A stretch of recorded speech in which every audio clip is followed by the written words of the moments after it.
Yun mga boss. Nung pumunta kami dito, hindi siya ganito kalinis. Pero ngayon dahil nag-uulan, yun ang kulay green yung tubig niya. Green na ma-blue-blue. Yan yung tropa natin naliligo, nainitan yata. Mayroon pang spot doon, boss. Malawak pa doon. Doon yung pinakamaganda, malalim doon. Ay, di ba dito yung kubo?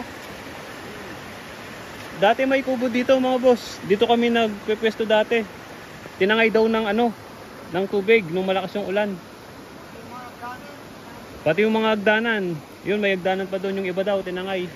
Maganda yung cottage dito kasi katabi mo lang yung tubig. Kaso natangay na pala.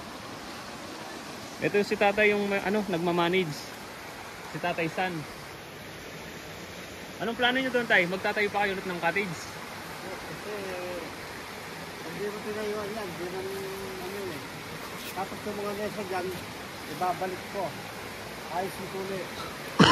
Hindi ba rin nag-aayos taon-taon. Basta malinis lang at maganda yung paligiwan. Oh.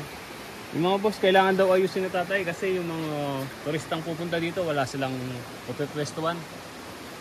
Tinangay daw yung mga kubo dito, hindi lang isa yung kubo dito, nawala lahat. Nawas out. Pero ang ganda ng tubig mga boss, oh. Parang nasa Palawan lang. Doon po, mamaya punta tayo doon, baka maliligo ka mo ngayon dito.